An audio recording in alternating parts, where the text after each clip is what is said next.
L'objectif stratégique est de sanctuariser le territoire national et de renforcer la protection des personnes et des biens dans le respect des valeurs républicaines et des engagements au titre de la préservation de la paix internationale. En mer, la découverte de ressources naturelles commande aux forces de défense et de sécurité d'adopter une posture d'anticipation et de veille.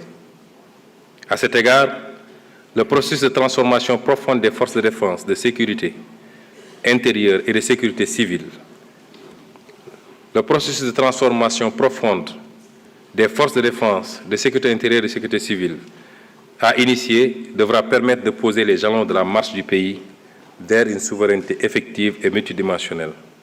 En effet, l'augmentation substantielle des effectifs, la construction d'infrastructures de travail et de logement, l'amélioration de la condition du personnel, la montée en puissance des structures de formation ainsi que la déconcentration des forces vers les zones frontalières rentrent dans le cadre de la mise en œuvre d'une vision holistique de la défense et de la sécurité et de la prise en compte des défis sécuritaires auxquels le Sénégal fait face.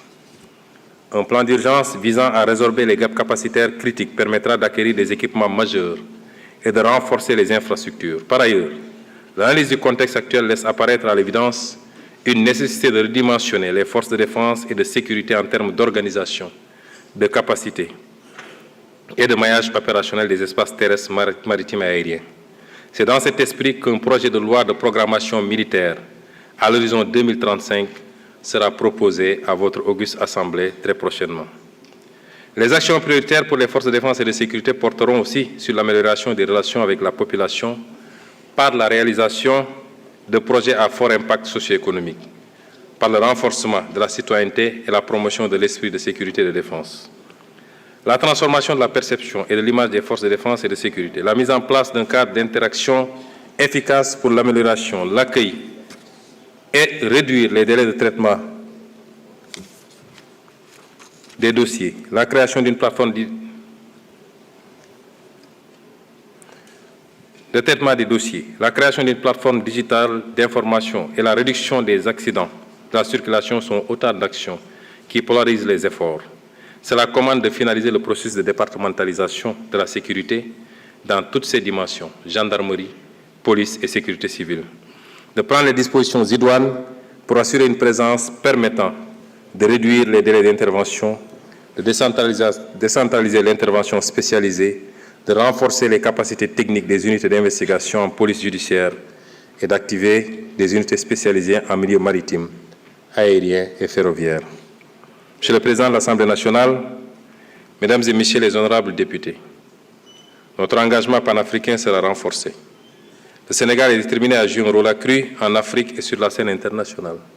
Fidèle à notre tradition de havre de paix, nous œuvrerons à renforcer notre intégration régionale au sein de l'Afrique de l'Ouest et à promouvoir une coopération plus étroite avec nos partenaires africains.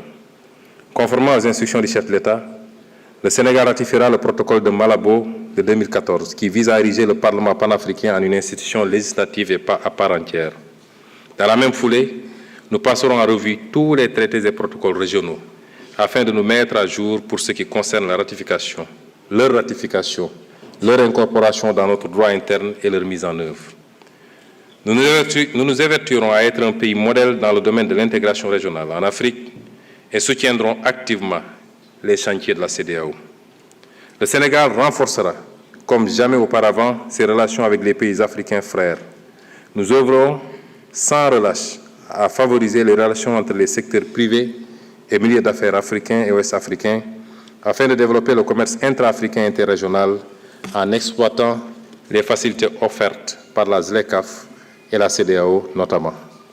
Nous ne ménagerons aucun effort pour une meilleure interconnectivité des infrastructures routières, ferroviaires, maritimes et aériennes, notamment dans le cadre des programmes communautaires de développement et du plan de développement des infrastructures en Afrique.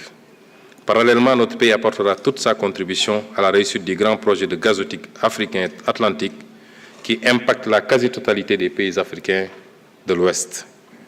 Une attention particulière sera portée au partenariat avec les pays voisins pour l'exploitation des ressources et la mutualisation des expériences. À cet effet, Nous mettrons sur pied, dès 2025, une agence en charge de la mobilisation des experts et des volontaires sénégalais au service du développement en Afrique, tout en facilitant l'accueil d'étudiants et de stagiaires africains et internationaux au Sénégal, et le placement en position de stage des cadres sénégalais dans les pays amis et frères.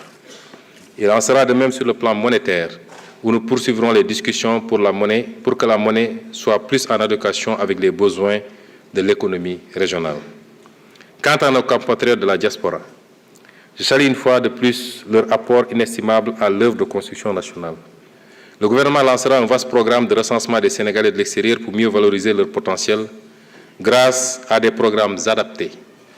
Dans cette perspective, nous mettrons en place une haute autorité de la diaspora, un organe consultatif rattaché à la primature pour conseiller le gouvernement sur les questions touchant aux Sénégalais de l'étranger. Les associations de la diaspora les plus représentatives y seront représentées et la durée de validité du passeport sera étendue à 10 ans.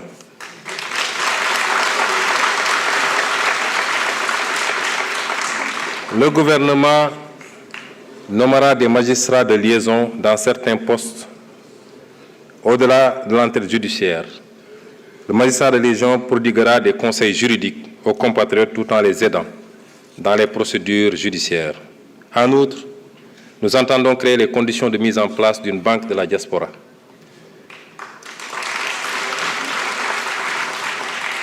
Nous appliquerons le principe de réciprocité pour la délivrance de visas aux ressortissants de certains pays.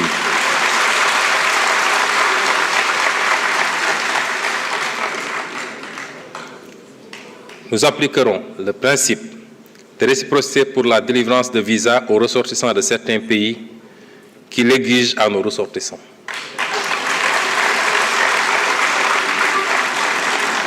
Je rappelle que si la suppression de la procédure des visas biométriques payants est entrée en vigueur le 1er mai 2015, les textes législatifs et réglementaires l'instituant n'ont pas été abrogés subséquemment. Il s'agit dès lors, tenant compte de l'expérience précédente, de bien en cerner les faiblesses avant toute décision, notamment celles liées aux impacts éventuels sur le tourisme, les lenteurs dans la délivrance des visas, ajoutées à la disponibilité des moyens matériels et humains dans les aéroports et postes frontaliers terrestres du Sénégal. D'ores et déjà, nous engagerons des discussions avec les pays relevant des catégories B et C afin d'exiger en retour le visa gratuit pour les ressortissants sénégalais sur la base du principe de réciprocité. Nous ouvrirons également des discussions avec les pays dont les procédures de traitement des demandes de visa pour les ressortissants sénégalais portent préjudice à nos compatriotes. Pour mieux comprendre les procédures d'accès aux plateformes de prise de rendez-vous, la tarification des frais exigibles pour le traitement des demandes, les procédures de vérification d'authentification,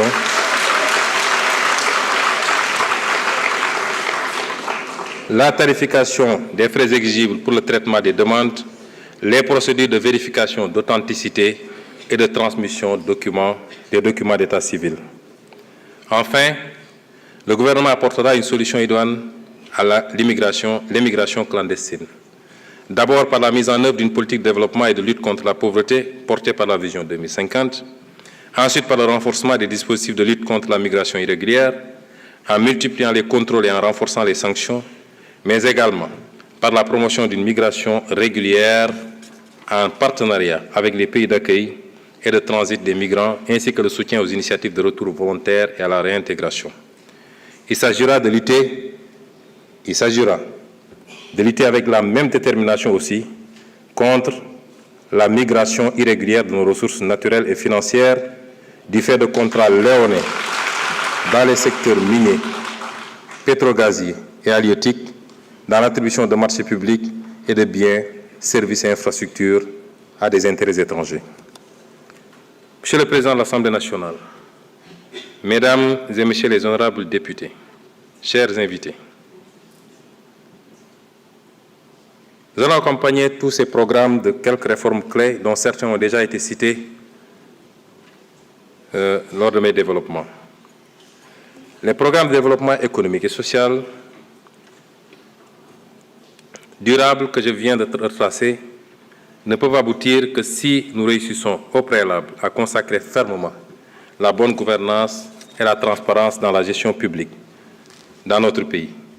C'est le seul moyen de restaurer la confiance entre les populations et leurs dirigeants. Cette confiance sera d'abord bâtie sur l'indépendance de la justice, qui sera protégée des interférences du pouvoir exécutif. Le système judiciaire occupera la place qui aurait toujours dû être la sienne, à l'avant-garde du combat contre la corruption, contre le détournement de deniers publics et pour la protection des droits des citoyens.